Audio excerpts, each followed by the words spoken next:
Good morning, this is John, and I'm not out here doing my normal typical landscape style photography, but if you've followed me for a while on Instagram, you know that I also enjoy doing small rural towns, the architecture. I also love doing old barns, and I've got this one behind me. I actually discovered this one a few weeks ago, or at least my son did, when he was out shopping for a new home. This barn's actually sitting on some property that's going to be converted to a housing development, so I'm not sure how much longer this beauty will be sitting here. It's probably destined, unfortunately, to a bulldozer. But I'm out here this morning, and a couple of challenges. Number one, there's not a whole lot of foreground elements. There's not a lot of interest other than the barn itself, so that's what I'll be focusing on. I'm going to focus on some of an angle. When you do architecture, even when you add them to landscape, you don't always want things centered. You don't want that main profile look. And so a couple things that I'm going to be looking for this morning is going to be kind of that angle shot, where I'll get one full side of the barn plus the front to give it that angle, almost forming a reverse triangle where you're looking at the point and the triangle goes out away from you. And that will lead the viewer from one side of the frame to the other, even though there's not that foreground element to lead that. Some of the shots that you'll see I've actually already taken. I got here right before sunup. I'm a few minutes after that now and past golden hour. And I'm also going to be doing with a long lens with my Sigma 7300. I'll be taking a detail shots a little bit more close up from where I am. And so this is I hope you enjoy these shots. Would love to get your feedback.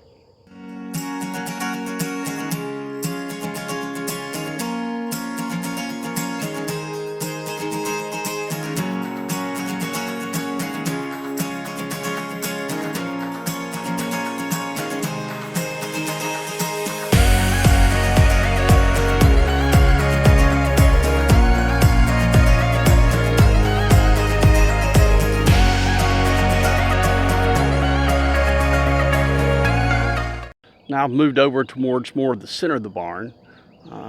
Flat profiles on buildings don't always look the best. And again, like I said before, I don't really have a foreground element, but I came over here to do a vertical orientation. I like there's a large oak tree looks like behind it.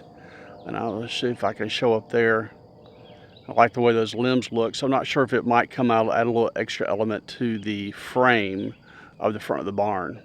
In a few minutes, I'm going to switch over to my longer lens and get some close-ups of the detail of the barn, often looking for, sometimes the grand landscape's not always there, always looking for shapes and textures and interesting designs that might be not immediately apparent, but I think we might find some stuff on this old barn.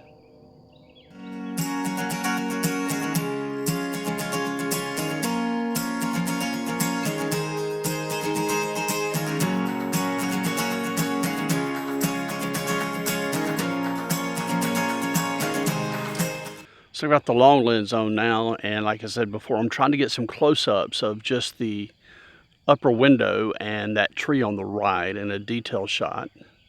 I'll show you that too just in a moment.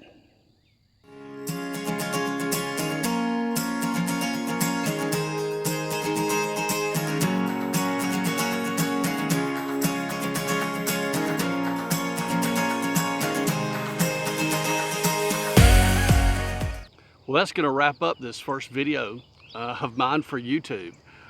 Be gentle with me in the comments, but I would love your feedback and love your input. Would even love your feedback on the images that I've shown. What could I have done differently? What could I have done better? What did I get right? Always want to encourage you that photography, to enjoy it for what it is. We don't always have the ability to find those grand, epic landscapes. But odds are, close to your home, there are great opportunities, and part of what I want to encourage on this channel is that you craft that photographic eye, that you see those moments as you go about your daily business. You begin cataloging those opportunities that are close to home that make for some outstanding photography.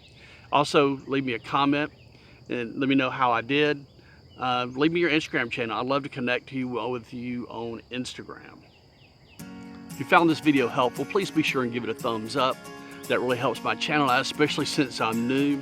And if you're looking for more videos exploring landscape and small rural towns, then be sure and subscribe so you never miss out whenever I upload a new video. And until next time, have a great day.